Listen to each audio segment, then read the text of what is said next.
revolutionary. I am a revolutionary. I am a revolutionary.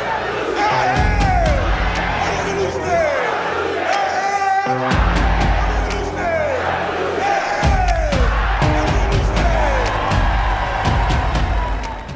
They may take our lives, but they'll never take our freedom!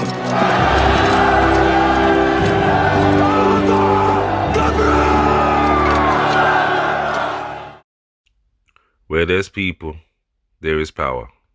Justice in our time. Hi, Marcia. Well, my name's Sean Buchanan. You know, I run an unincorporated social enterprise called Equal Start. The purpose of it is to bring about racial harmony, prevent parental alienation, general social justice issues in terms of, social economics for working class people to fulfill their potential, and to help people under 25 navigate their early years in adult life in terms of business and employment.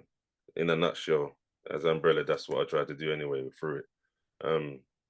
Recently, I've been put on the APPG for fathers in Westminster, which is, to be fair, has been a bit iffy at the moment because they're talking about cutbacks and maybe dropping some APPGs, and we're one of the vulnerable ones because there's not much tacit support. So at the moment, I'm campaigning for that.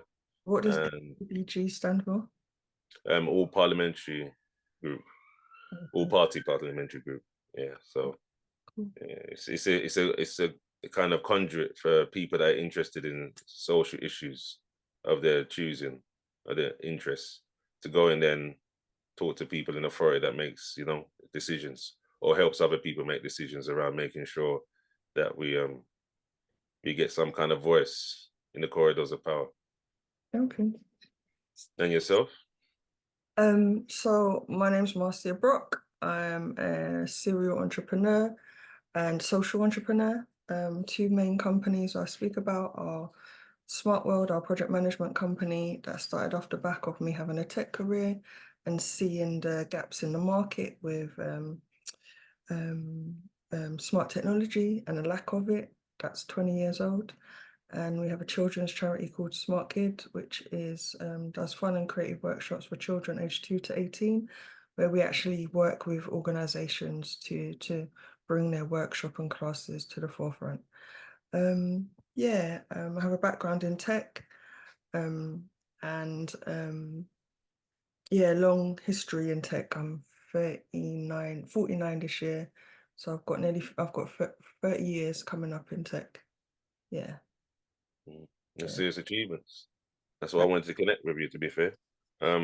We need more people from with your background in education, helping us to build a community, especially our own in the Afro-Caribbean. Because as you know, the problems we have were always at the bottom of the socio-economic scale. And all the health and policy skills, we get the least funding, the least support. And you know about the 5 times more with the maternal health. Yeah. I've been supporting that campaign for a few years now. And I noticed when I was growing up, like in the 90s as a teenager, early noughties, I said, what has really changed? Because I see the same complaints that's been coming up since I was a young man.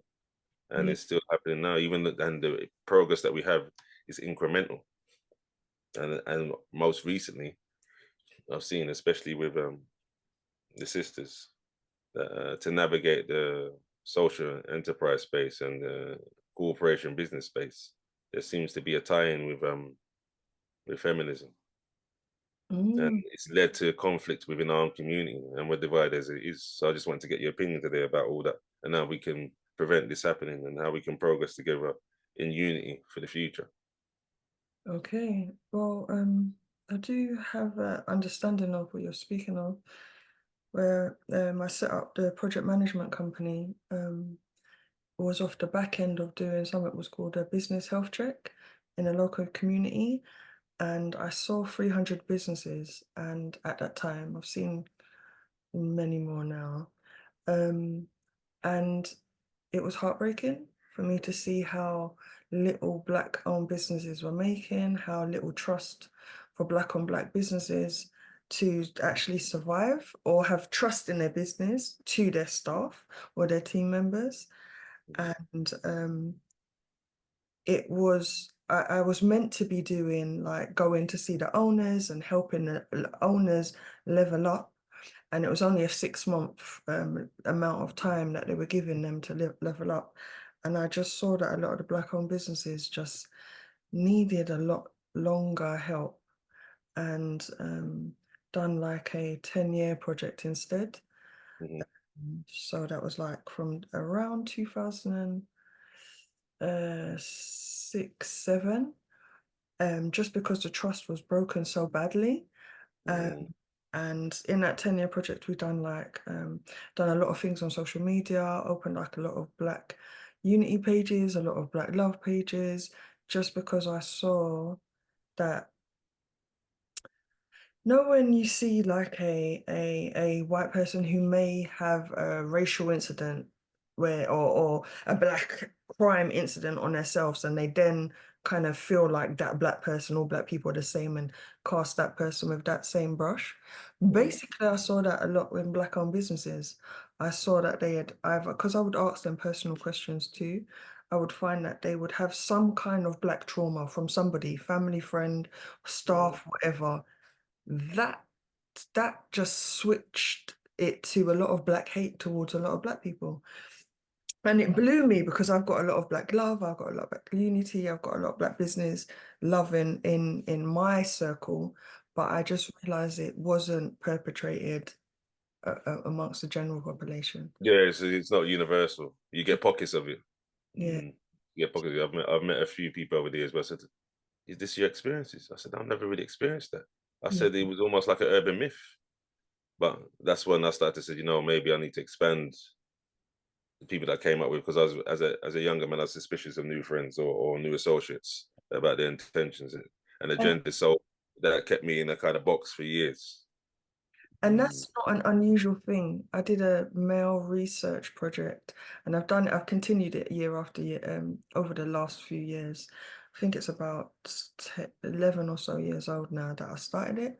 And every couple of years I do the research.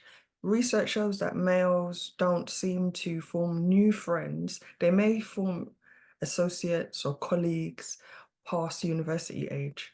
So once past 21, 22, you're literally genetically programmed to not really make new friends.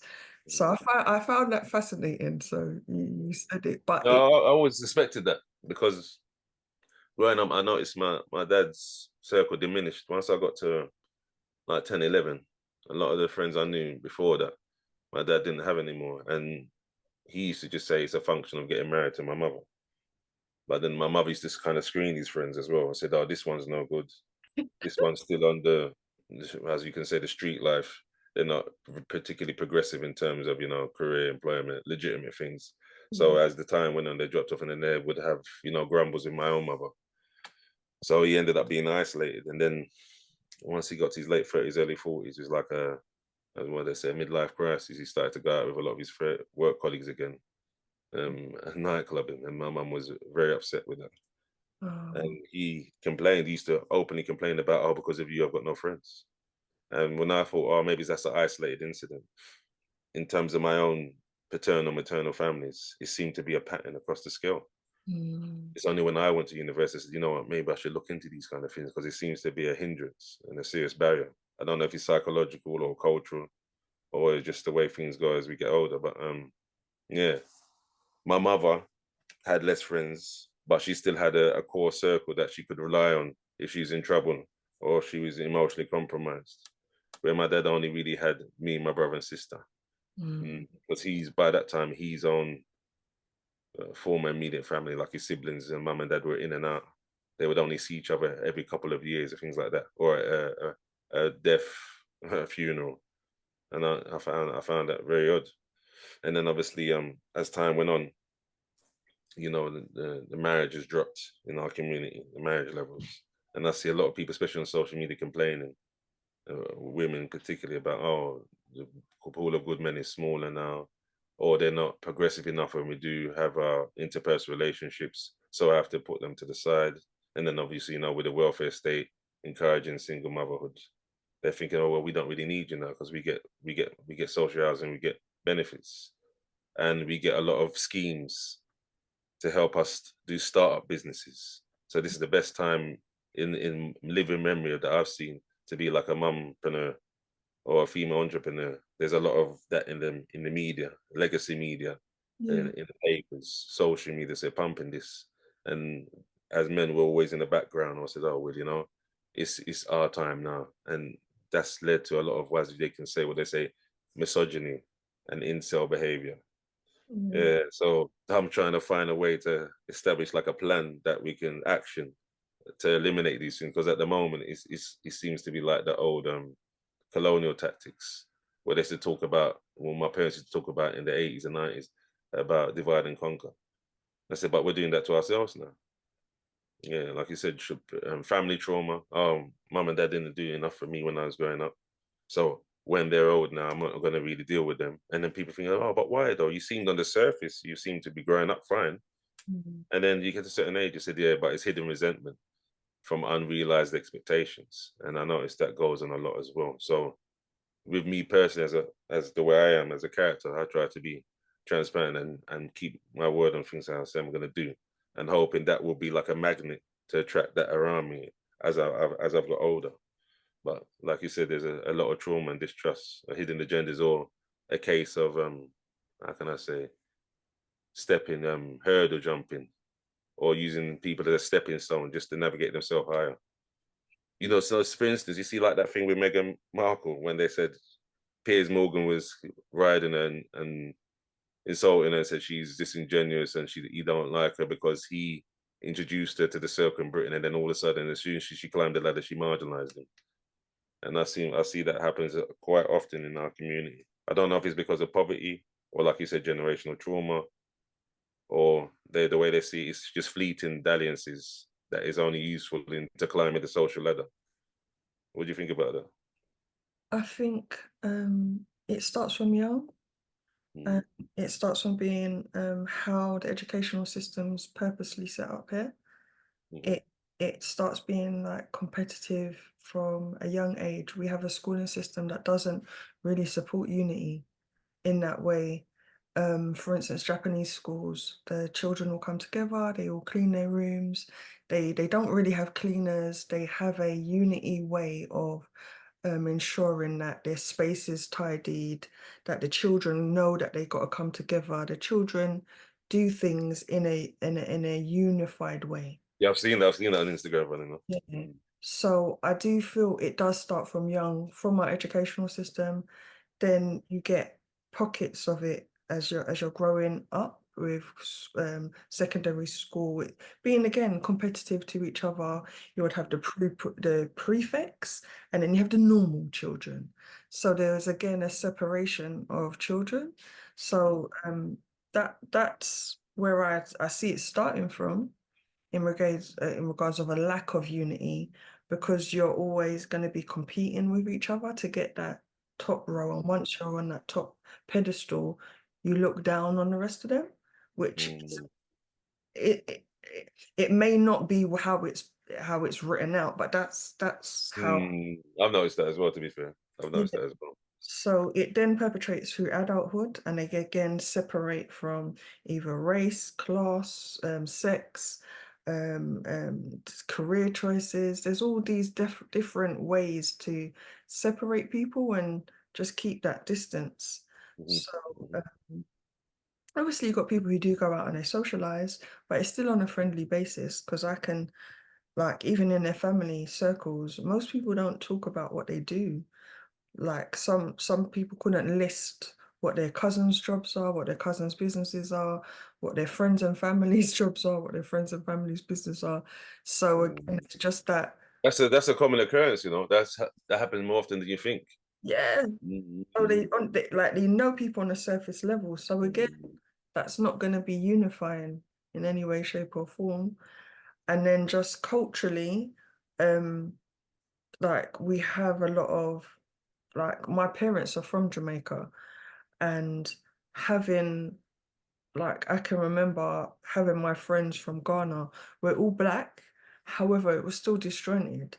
but having a greater understanding of we're all a particular race, or we're all from a particular area, or we're all, even in London, just particular areas in general. Why? Sorry, my battery just said it's. That's all right. Remember, I can get edited, so you don't have to worry about all that. You don't have to be that. No, I just wanted to make sure it was saying my battery's gonna die. Perfect. Well, Yeah. Yeah, I think that it starts from the schooling system and gets perpetrated further up. Obviously, you've got the historical issues that had happened where they were trying to segregate Black families. If we're going to focus on Black families, they were trying to separate even white cultures with the feminism movement and things like that. A lot of it has been strategic. yeah, of course, Oh, I believe in that. yeah, But yeah, you've got your fraternity. You got to tell them these kind of things because they may hear it in terms of lip service, but in terms of deeds in our community, it's always seems to be some kind of squabbling, or like you said, the crabs in a barrel climbing on each other to escape, and then they're pulling them down. I And then the unity, because of, like you said, the distrust and like you said, the trauma, it's like they don't want to do anything that maybe involves like sacrifice of time or particular consistent, money in yeah, support of I, our causes and our businesses. like, I think what I saw and what I still see is a lot of Black-owned businesses, they don't really get to make as much money. So and a lot of the money that they're working, like a lot of Asian, white, and Indian-owned businesses, I saw they utilize the British system's benefit system. Because it's Mm, and they use it in a different term because it's there to benefit you. I saw a mm, lot of Black-owned businesses bring in the income, take a chunk of it as wages, have to then mm, pay tax on that, have to then pay tax on their business, and just mm, not understand how to utilize the benefit system for their business. And I mm, feel like it was just a lot of lack of financial education. mm. That's Um, deliberate. That's deliberate. That should be done in schools. Mm, it's sadly it's not done in schools, and it's something that's meant to be. It can be done in a lot of private schools. It can be done in a lot of homes. However, it is something that needs to happen sorry, I just got a flash up. To actually be educated in running a business. A lot of people just start a business, and mm, without that business understanding, without that business finance, and even understanding the benefit systems to this business, because a lot of people don't claim back their taxes on certain things. mm. A lot of people Yeah, don't. they're worried about getting into trouble. I've noticed that. I Yeah, used to be a bit like that until I had my first limited company. I had like a maintenance company when I used to do kind of building services, like air conditioning unit, the lighting systems in like office buildings. yeah, Um, it's not until I saw my partner um, do hers for Mother Nature's recipes. I thought, wait a minute, that's quite simple. And then I noticed if I put through things like expenses without having to actually draw a salary or wage, I never had to pay any national insurance or income tax. So yeah, I should just pay the corporation tax, and that was it. But yeah, but a lot of it was because of ignorance and fear, like, oh, I don't want to get into trouble or have people snoop on me. And that's what I noticed why a lot of people they don't bother with that. They think, oh, employee mindset, everything's taken care of. I don't have to think about anything because it's taken out the deductions at source. So that's why a lot of people they won't really branch out like that. And then some people like that idea of entrepreneurship, but the actual lifestyle when there's not much money coming in and the income's up and down, they're mm, like, oh, you know what, I might as well go back to employment because at least then when I go, I know I'm getting the first or the 30th of the month is coming in without me having to really think about it as long as I do perform my duties. And that's another barrier I've noticed. But with in terms of feminism, do you think then it's still about equality or is it more about power now? equality. Well, you got to know why it started. So when I done the research and realized that feminism started around 1965 when the civil rights movement kicked in, Mm, and it was there to separate Black families. The target audience was to separate Black families. mm, Obviously, it's got the outside guise of showing that white women and Black women are coming together and they want to be equal. And it was like most of the white women continue to remain married. mm, Black women then got pushed into understanding, and there was another effect of that. You had civil rights movement, they then started to punish the Black man from wanting to have that civil rights, where all of the factory jobs were gone, all of their core jobs were gone, so they weren't able to be a provider in the home. And the balance of having empowered women saying we need men that have use, and then you've got men, all their actual jobs have been ripped away. And unless they were then being able to set up a actual business, which they tried to do or previously, re-educate. they, Retrain. yeah, they had to have some kind of trade or skill or business, Mm, mm, which again it isn't part of the educational system, so it is an outside learning thing. mm, Um, So yeah, for me to know that history and to see the impact long term, where the mm, impact has been a lot less marriage, a lot less Black families, a lot less strong Black families mm, worldwide, I can't say I support that at all. mm. Yeah, Yeah, cool. So I don't support it either, but there's a lot of conflict going back and forth. And like like you said, I a support that. lot of go on. I support obviously women starting businesses, but I don't support the male bashing part of it.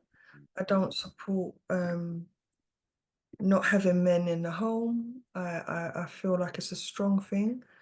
I think families do benefit from that, seeing that dynamic. Mm. Yeah, Mm, they do. They do. yeah, The research has been done into it. They do. yeah. Mm, And yeah, so from just understanding why it actually started and the impact it has on the Black communities, there's mm. parts of it I'm not for, but I am supportive of empowering women Yeah, of in, course. So am I. yeah, So am I. That's why I call it the incorporated equal start. But the balance at the moment is not right. Because like I no, said, there's a lot of male bashing, and we're not when we get into trouble or when women get into trouble, there's a disparity in the punishments, and also there's a disparity in the benefits. So a lot of the white feminists that I've come across, especially with the campaign work, they're always referencing Emily Pankhurst days, like the Victorian era, when women couldn't vote. You know, that woman died at was it the Derby? yeah, Yeah, or the Grand National when she got run over by the horse. They couldn't have property without having or open a bank account. Even up to the 70s, I was shocked about that one. I didn't know about that one, where they yeah, couldn't open a bank account without a male guarantor. So I yeah, can understand the resentment historically in Britain. But I said, like you said, but I said I noticed though, you still have interpersonal relationships. You still usually get married more than our women do. But yeah, then a lot of the sisters now run into them and said, "Yes, we want what you've got." I said, "You'll never be elevated to where you're on par with them." Do you understand? That's why you still have the things like the poor maternal outcomes for Black and Asian women, the yeah, 5 times more. This is why you don't get along in the corporate sector like they do. As much as they claim the sisterhood is false, it's not true. You get specific individuals that want everyone to rise, but I said as a collective, they yeah, don't want that. He said when you get a white feminist that is actually practice what they preach, they said they're like gold, they're very rare. But and then even then, they're like the John the Baptist, like the lone voice crying in the wilderness. And yeah, we must uplift our other, minorities and other women struggling around the world and being abused. But as a collective, when it comes to the time to divvy up the wealth or help with the actual elite progress, they're like, well, you're in the second class carriage and we're in the first class. You see all the time in the Ukrainian conflict, I see in Israel, I see it in Canada and Australia, USA. You see, and the way it's so obvious, I said, you must be able to recognize that. Well, you're just a misogynist. You would say that. Da, da, da, da, da. We're trying to have unity amongst women. I said, and then you're trying to stop unity amongst men. And when we do that, we're the manosphere, the red pill brigade, incels. It's hilarious. It's hilarious. And it's constant, and it's getting worse with the amplification of social media. Like, I don't know if it's getting worse or it's just getting amplified a bit more. Like, Mm, people are able to have voices again, or voices now, not even again, but they didn't have a voice before. mm, All the people coming on their own social media platform, mm, making noises. I find it interesting because obviously everybody's got their own views, and I think all views should be at least heard. Listen to you, of course. That's the whole purpose of it. Mm, However, obviously things need to have some kind of vetting if they're causing harm or damage or I negativity. agree. I agree. I However, agree.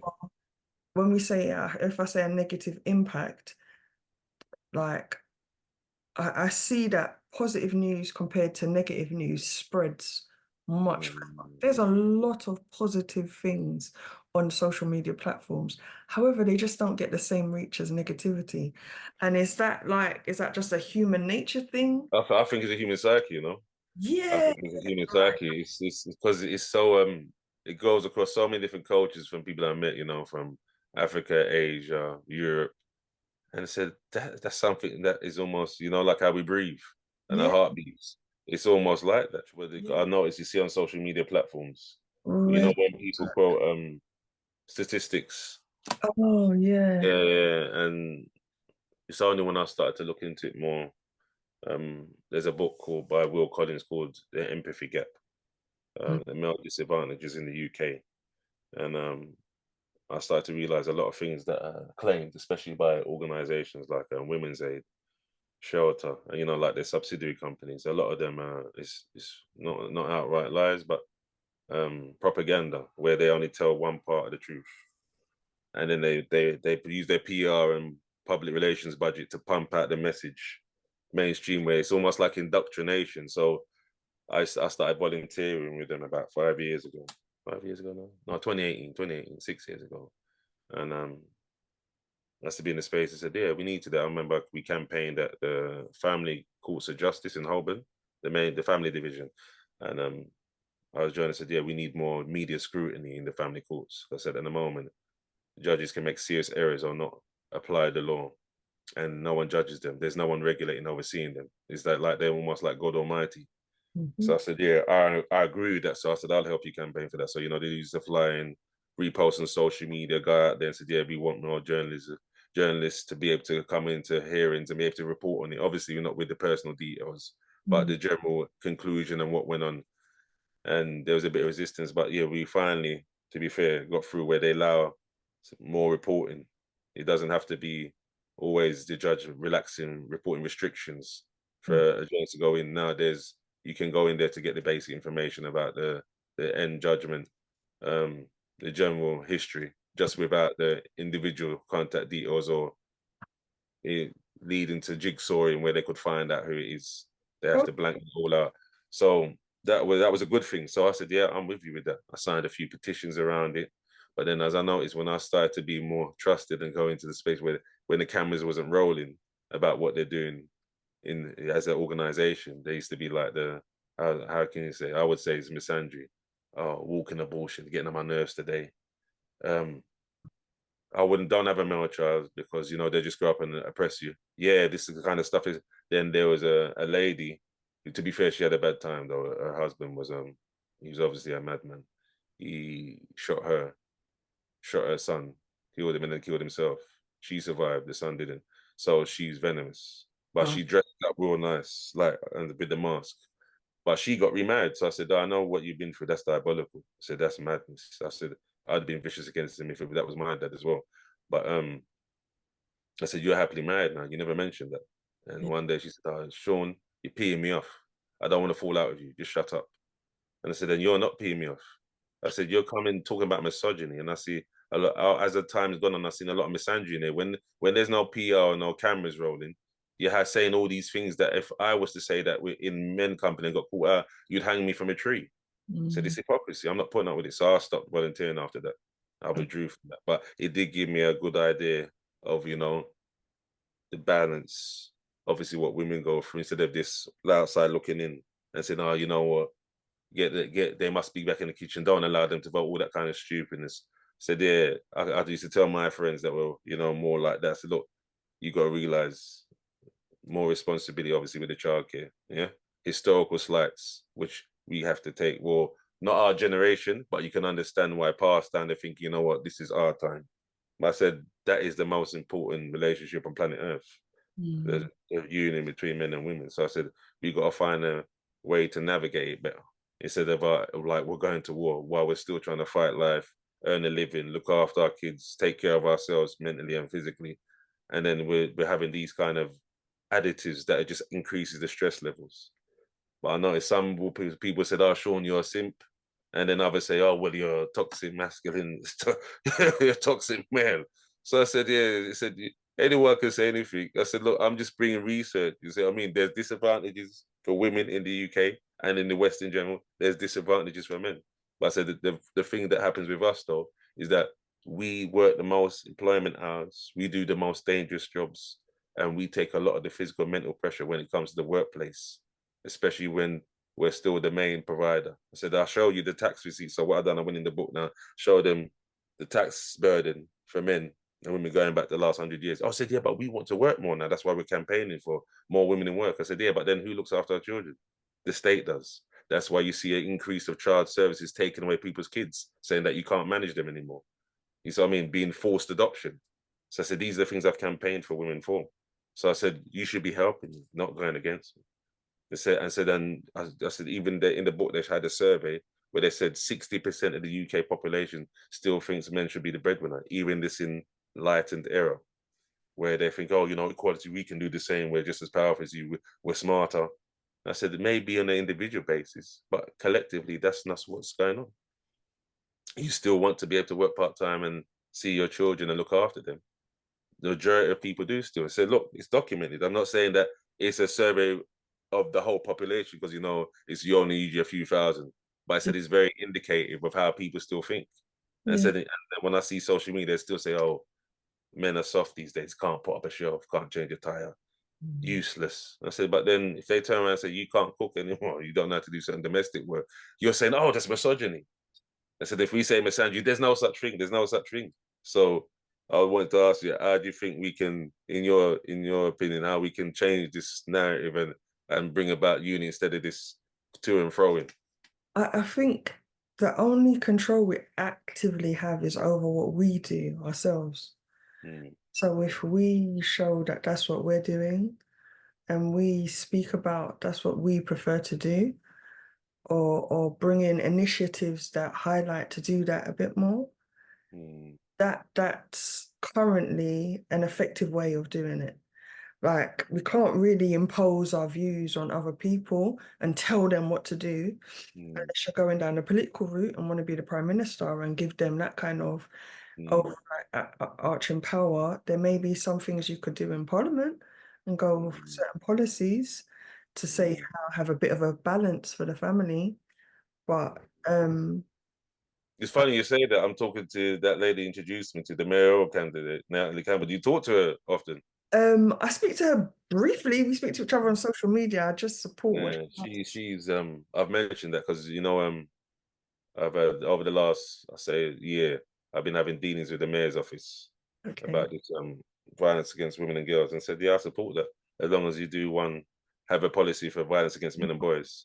Which And isn't they're like, oh, well, there's already one to deal, but the violence against men and boys strategy is in there with the violence against women and girls. So I said there should be one specifically for us, just like there's specifically with women. But there's a pushback. They're like, well, we'll see, and the delaying and thing. So they won't say outrightly because obviously they're outraged. But underneath it, it's all like it's gynocentric males that seem to be like, oh, we need to self-flagellate. For the Emily Pankhurst days, where when you had to have a male guarantor for your bank account, when we used to abuse you domestically and get away with it, we have to self-flagellate, and that's what I'm getting. It's like self-loathing. I know there's like I don't know if you utilize them, but the Men and Boys Coalition, they have all the list of all the male focused charities under their Yeah, direct. I've seen it. And I will share it every now and then because some people scream, "There's nothing for men and boys." There actually is. There's a few things.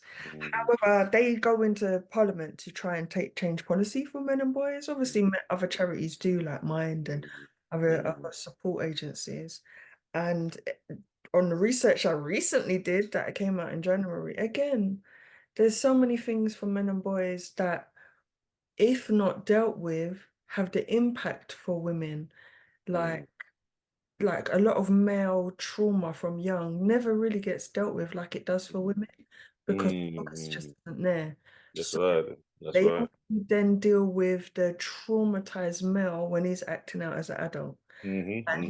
So Prevention is better than cure. yeah, so I'm But like, they know that. They know that, but that's why I think it's deliberate. Because they get the people. A lot of these people are smarter than I am, so they know. They know. I know there's a guy called Mark Brooks who done another big research that's printed out on men and boys coalitions and all Yeah, I this. interact with them. I interact with them. Yes, and he does that. You've got all the stats for men and boys. They Mm, do know, but there's mm, just not things in place to support it. mm, Or it's mm, so it like, obviously I've done 10-year projects. It will take like about 10-20 year projects because you've got to hit certain generations for it to mm. start making change. There's changes, yeah, of course. I know like Swim do healthy relationships. They Mm, target into schools to try and do right now in education system. I've seen it. I've seen it. It's for, yeah. So But it's gynocentric though, because what I noticed with that is when they go in there, is basically what they call it a context deficit, where they're trying to retrain boys to be less aggressive, less boisterous. I said they don't need that. They need to have it focused and channeled with more discipline. It's if you do it like that, then you're basically saying, "Oh, you're deficient. There's something wrong with you. You need to learn to be less aggressive." Because obviously they say it acts up in, toxic interpersonal relationships and abuse. I said, yeah, but then where if you're gonna do that, I can understand. But why aren't you doing that for the girls as well? yeah, because And you said there has to be balance. There's justice is balance. The scales of justice. I said that's always a mind when I was a kid, when we used to go to like the Lambeth County Court, where I used to live in Stockwell. I still loved that. I said, they said, well, yes, I asked the judge, what's that scales? He said, oh, it's justice. It's balance. So I said, so that's kind of the mantra of like what I do with Equal Start. Justice in our time, justice is balance. But a lot of people said, the principle and ideology around it, but where's the deeds to actually work towards that? Obviously, we never get it perfectly because perfection is an unobtainable goal. But I said, you shouldn't mean we shouldn't strive for it. So at the moment, we're too reactionary. We go too far to the left, and then we go too far to the right. And then we're like, oh, look at all the problems it's created. And then we veer again. They said, it's terrible. With our education, technology now, and what we know about life and the world, they said, surely things like this should be almost eradicated with what we know and how we know things are. And we talk about equity and equality all the time, diversity, equality, and inclusion. These things should be not obviously eradicated, but reduced vastly to where people benefit. But well, it doesn't happen. remember they have to put in like laws and policies for some people to just do the basic things that should be right. Mm, However, because not I know obviously we've got like our general populace and how people are meant to think, but everybody still has their own differences. And mm, in regards to you asking how to make a change, again, unless those things are put into general policy and target, it does just continue. just continues. But there's a lot, to be fair, until I got into this space, I didn't realize there's a lot of people that have tried over another decade, they get disheartened and they give up. Like that author of that book that I told you about, he's told me I'm not bothering. I spent 20 years trying to finish one. I'm not bothering that anymore. I'm This just is selling what these I'm books. He said saying. that's my thing to it now. I sell books about it and give people the research that I've done over the years. And then someone has to take the baton and take it on. It's So, a case of mm, doing it yourselves. mm, If you can do it yourself and reach your family and reach the people that maybe are in your circle who want to be reached, yeah, yes.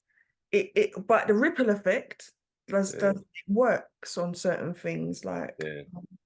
A lot of the Black love stuff on the internet, I'm not saying I completely started it, but I was putting out the energy.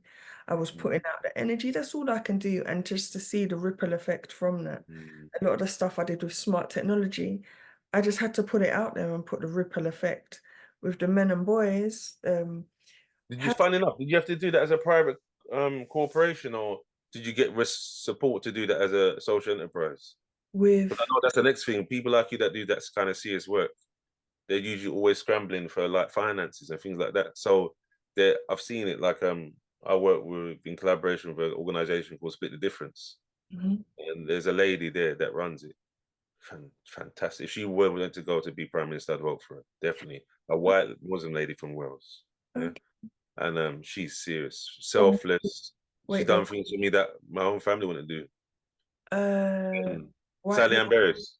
Okay, so no, Yeah, it's not yeah. So I said, my goodness. So important. said, how is he thing that you like this? You're doing all these things, and then they're struggling for funding and things like this, where she's had to put her own money into it and things like that. And I've seen it across the board, apart from maybe at Dad's house, breaking themselves down because obviously they're seething about the injustice. And then what they do, the bureaucrats drag it out, say, we're going to do this, don't do that. Or there's funding opportunities there, but we don't really fund for that kind of organization because of what you're trying to do. And I said, my goodness. Said, if you put this in the papers or at work, HRs tell you about, oh, that's discrimination. And then she gets, well, it says, you're basically, a stoolie, you got internalized misogyny. Why would you help work in that kind of sector? It's Mm. all this stuff I've seen with my own eyes since I've started being with her. I said, this is what you've had to put up for like 5-6 years. She said, yeah. And it's not just her. There's other people that in the space I said that I rate and said, how are you going through that? He said, oh, you have to be doing it by working maybe 2 part-time jobs. I know there's a lady from Newcastle that runs a male-focused domestic abuse home for men. I said, what? Even though she was abused herself. I said, how'd you do that? She said, oh, I have to work, Sean. I have to do it full-time. Work full-time and then do this. I come home, he said, I live in it. Yeah, that's it. Tremendous, but no one really knows about her. She doesn't get the column inches like a Mel B would get a Loose Women and things like this. So these are the real heroes. Not people just jumping in the bandwagon for publicity and to spread awareness. These are people doing the work, the fundamental work behind the scenes. Is serious growth. Fact, that's why because the people who are normally doing the actual grassroots work, they just don't get the time to complete all of the funding forms. And with funding, there's no guarantee. So what I say to people is if they want to make it sustainable, they probably got to run a business that I it, agree. that if you run a business that then supports that, the funding is like a bonus. And then having a key funded person, you have to pay that person. Having a key funded person in a role, most large charities have, They do it. Yeah, I've seen it. I've seen it with Women's Aid. yeah. So that's what was missing in those grassroots organizations. Unless they got a business that's supporting them, or if they haven't got a dedicated funding, it will be them doing the hard work because they do have the passion for it, but they just can't always make the time to do funding. That's what I see, and that's why But to be it. fair, when I've spoken to other like kind of directors and chief executive officers of these kind of organizations, a lot of the time they said they can't really go and do it working up a well-paid profession to fund it. They don't have time to set up the corporate, the commercial arm of the business to make sure it's self-sustainable. And then they might be able to make it drag out a bit longer, but they're just kicking the can down the road. So eventually it implodes or they just disband it. Mm. And it happens so much, especially in our community as well. It happens so much. Yeah. And so there must be a way to do it because even now, like me asking to meet with you, even though I've known you for a few years now from the social media interactions and seeing the work that you do. I noticed when you send me like that link for, was it Save the Kids? The link that you gave me the other day before What this meeting. SWAT kids? The Save the Kids, the link that you sent me, Save the Kids before our meeting. Was it Smart Kids, our charity? Smart Kids, that's it, Smart Kids, yeah, Smart Kids. I Yeah. send that round now to my contacts. They're like, well, Sean, it's the cost of living crisis and things like that. You get all that. Then I said, all right, let's do like say an event. There's a Caribbean restaurant near where I am. You know what I told you about. So Yeah. let's do like what I've seen in America. They do them podcast kind of parties, and then there's one called Tonight's Conversation. Said, no, they got millions of followers, and they go state to state, and they get paid, and they have like an entry fee, like what we used to go rave in a nightclub, and they get an entry fee at the door, then they get part of the bar when they eat and food. They get like 10%. So I said, why can't we do something like that over here? Then there's the, like you said, the competitive thing comes out, squabbling. No, I don't interact with that person. No, I'm not doing that. How much money I'm going to get to start with initially? I said, well, obviously not much to start with. But obviously the people at the beginning, when the rules do come in, you'll get more of it. And then you get the thing, oh, well, we'll see. But then if you make any little headway, they want to come back around and say, oh, what are you doing again? And then you think, oh, you're a fraud. It's false. You're only thinking about yourself, really. You're not really about the mission. And that's what I find hard in this space to think, to navigate. You see, like that thing I sent you the other day with the crypto. Oh yeah, yeah. Yeah, I Oh, see people said, oh, oh, people said, tell me the time, yeah, that's stripping this show and blah blah blah, that's stripping this, and then obviously it said it's not. There it is. Oh, I think that's yeah. Well, you never told me. You never told me. I said, yeah, I did, but you didn't believe, or you thought I was running them kind of network marketing things, scam. I said, no, it's not. I said, but you're so used to that, and people telling you that nonsense yeah. that you've been burnt and you're psychologically damaged. But So what I like, normally from November, people start get a lot more of the scams sent to them because Christmas yeah, is coming up. So people yeah. are burnt and hurt by January, February time. So Yeah, yeah, yeah, yeah, yeah. oh, I can't really do this one. Yeah. But it's things. So I said, look. I said that's why I always show proof. When people say, oh yeah, I said, look, I'm not them kind of people that you maybe met, in network marketing where they say, oh yeah, do this, do that. I said, I'll show you exactly what I've done and the ROI on it. Yeah. Anything I do the same with when I said, oh yeah, you're doing the maintenance. I said, yeah, I went to do the maintenance because I said when I was in low paid work for years, so that pays a bit better. So this is what I'm doing.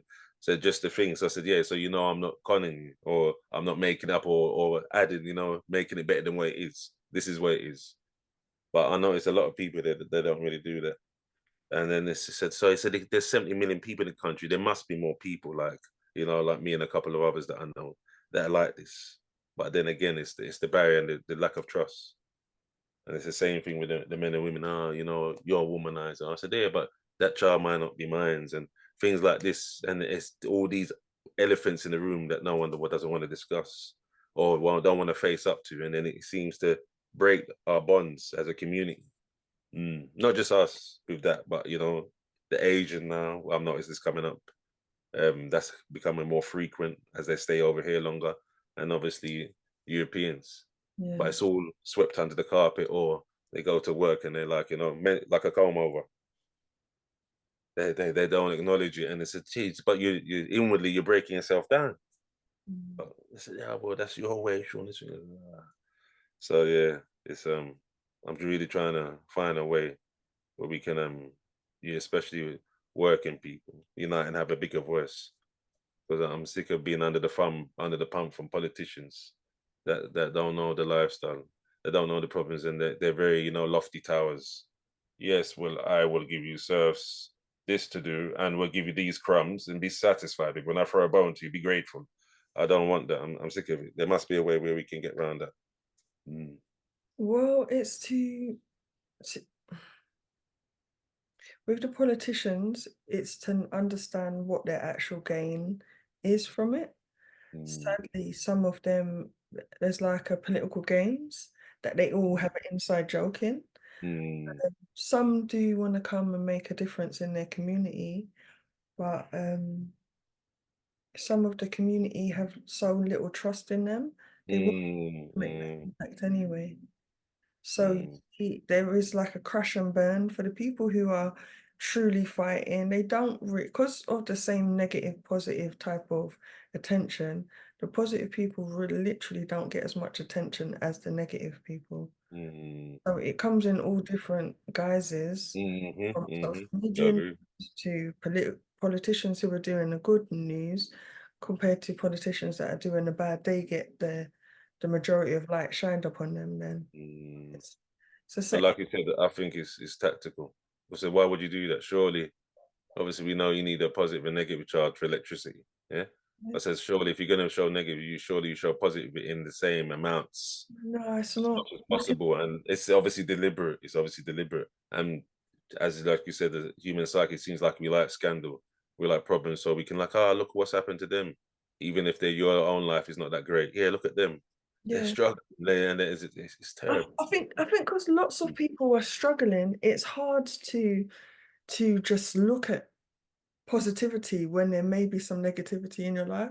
If there's something more negative, at least their life don't feel as bad. That's what the research shows when Mm, people gravitate to more negative things, mm, share more negativity, because mm, yeah, life's a bit of a struggle, and then mm, a lot of people don't get the chance. Our British culture isn't massively fond on therapy and talking, so mm, sharing that bit of negativity because they're feeling somewhat negative is maybe a call for help, but nobody really helps with that.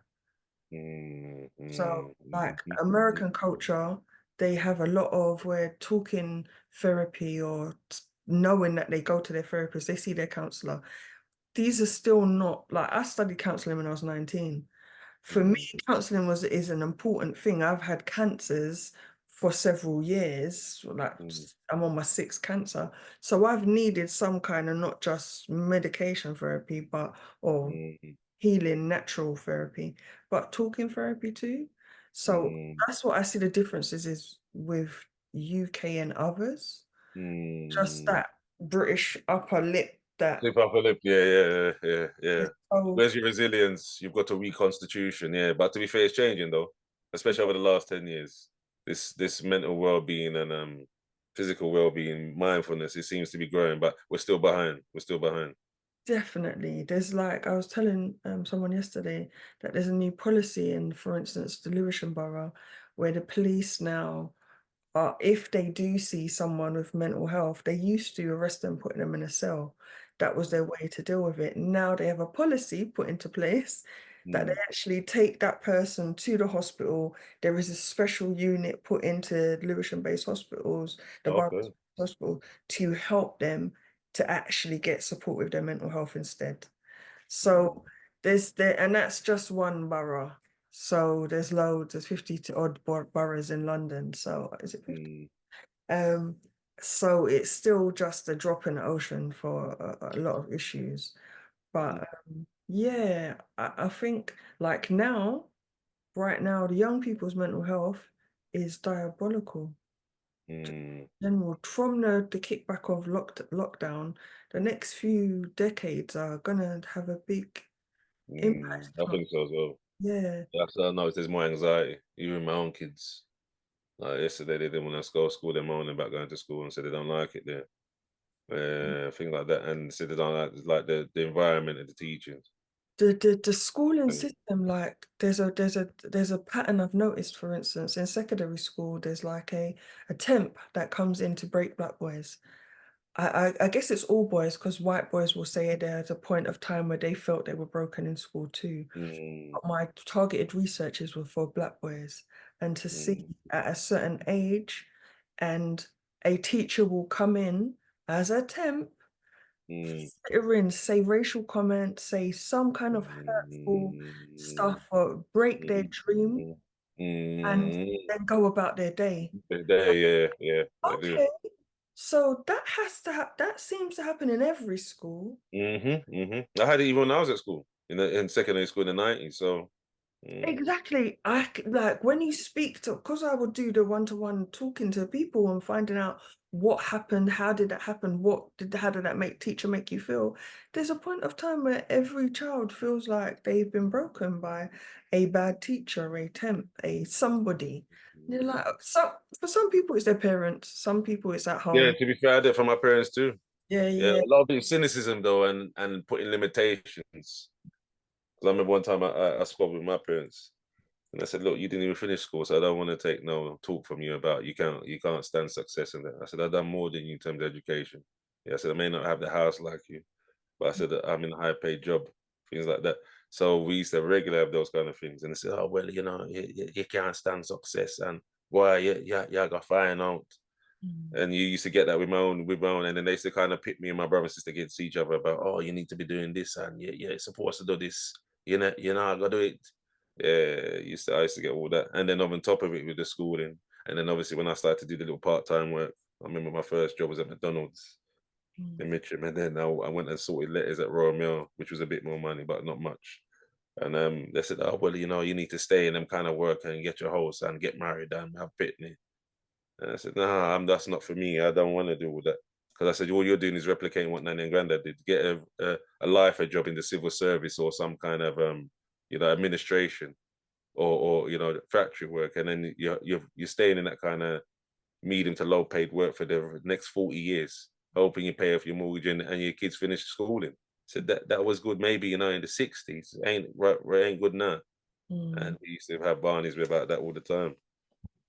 And I've seen it with other families. It leads to eventually splintering when they get to adulthood. Because I said, yeah, I don't need you no more. And I'm fed up with the disrespect or the comparisons.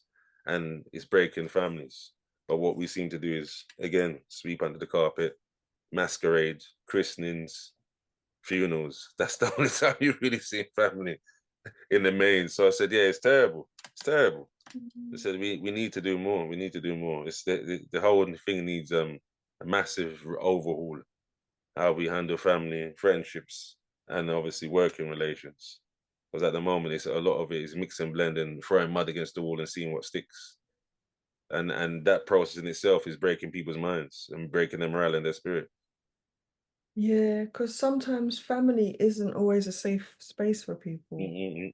So like I would personally do family reunions, and a chunk of family wouldn't attend just because they've got their own trauma Right. gripes with family.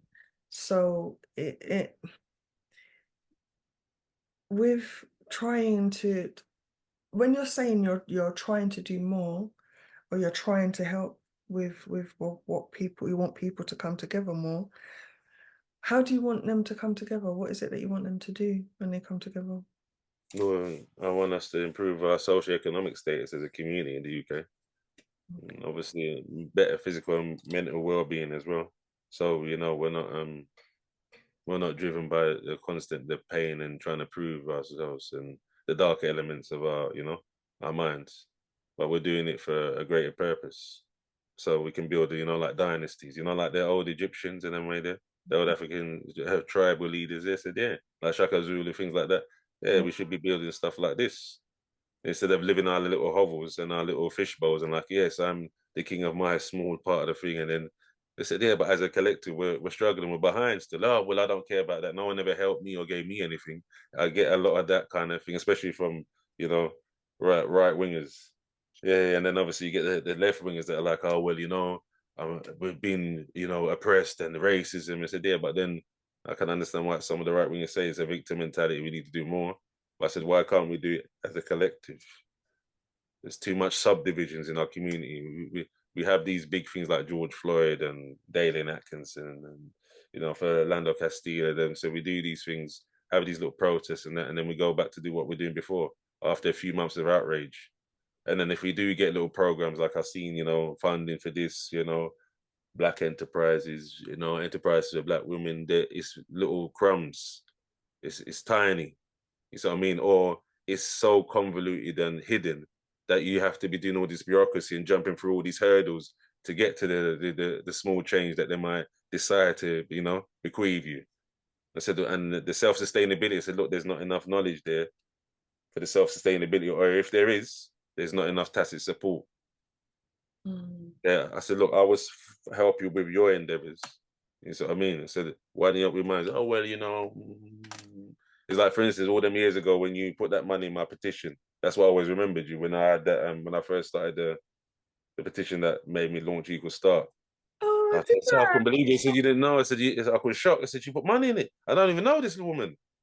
Yeah, I was shocked. And then when I had a brain tumor, 2016, and I saw on her Facebook, one lady come, a black woman, had a blue, she put more money in it than I did. Couldn't believe it. She put £200 in my, like, I was doing a thing for, like people that, like the Brain Trust, it was. And I Yeah. said, wait a minute, that's more than the people I know. That's Oh. more than my family and friends. I was totally shocked. I said, Bro, this self-help thing is probably true. You know, there's people that watch you or out there that you'd never know. I didn't And even remember that. I yeah, didn't yeah, even yeah, remember so, yeah, I that. always remembered it though. I always remembered it. Oh, Yeah, wow. yeah. That's why obviously I've kept up and always monitoring what you're doing and try to support where I can. Oh, Because I always remember that that's not an everyday occurrence. thank you. There's you, there's Sally Ann Burris, there's Oh, maybe a handful of one hand over the since 2016. I said, right, no, they're serious. They're really about it. Yeah, I said I must find a way to align them and bring us all together. That's no, always been on. that's probably the strongest thing you can do because Mm, because they say that there's 1% of people that do this and 5% of people that do that. That's probably the strongest way you can make the impact. Connecting those people, I find from networking anyway, from mm, networking to business networking to people networking. mm, I find that's probably how you make the impact and building teams because mm, of ripple effect. Because solo people can only do so much, but mm, building the teams to where I was saying like to help the charities, make sure they have different roles in the mm, teams. That's probably how you can make the biggest impact. And I know that's a key question that you're asking. Build mm, teams to help make you make that impact. And it takes a while sometimes to make those teams, but networking and building people yeah, connect. see, I always struggle with that still because when I was younger, my cousin, one of my cousin Corner, I used to say, yeah, sure. And when we was about, well, I say about 21, 22, we come out of university, said, yeah, you need to interact with more different people. You're always living in. I said, yeah, well, I don't want to expose myself to more problems by doing that. Yeah, and they said, no, but you have to. And I said, yeah, but you're doing it pretentiously because he used to actually go to networking parties. I never heard of such a thing until then. I Mm, said, you go in there and you're there running around like, oh, what can you do for me? I do this. Was it elevator pitch? I said, yeah. nah, that's false. I said, I prefer organic, natural things. Do you know what? It's important. Like I run, Yeah. But he was always on that though. He used to tell me from years ago. You're talking about 20 years now. I said, yeah, you got to yeah. be doing these kind of things. I said, yeah, but I said I feel awkward and I feel like a fraud. It's like, then I said I don't want to be like, oh, what can you do for me? Oh, well, on to the next one. I don't like that vibe. But like a cattle train.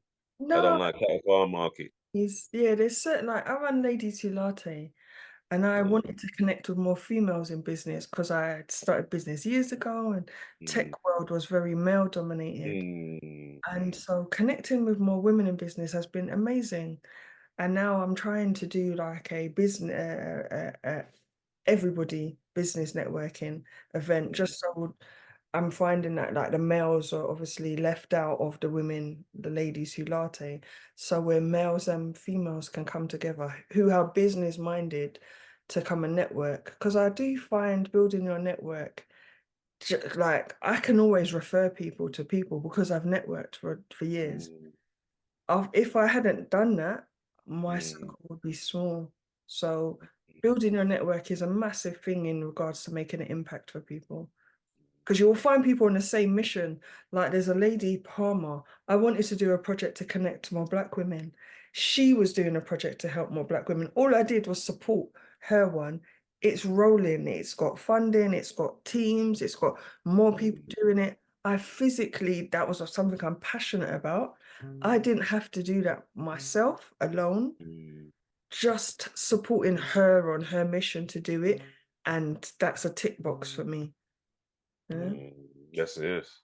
Yeah, Yeah, well, yeah. we need more. We need more like you, Marcia. We need more like you. Yeah. And No, it needs to be public as well because it's too behind the scenes where people don't know unless they're in the space or in the industry. there's a key reason for that. Like from researching what happened with leaders, especially black leaders will come out, make a lot of noise, try and make an impact, then either get murdered or died. That was the Mm, pattern I saw. yeah, Key yeah, reason why I didn't really want to be like maybe. I'm on Yeah, my sixth cancer right now. I've had to yeah, survive five cancers to still be here. yeah, And I'm like, yeah, that's the pattern I see. So I'm not all, I'm only at the forefront of a very few projects. Like yeah, our project management company's done 4,000 projects in the last 20 years. I'm not yeah, at the forefront of those, but they're just making their impact.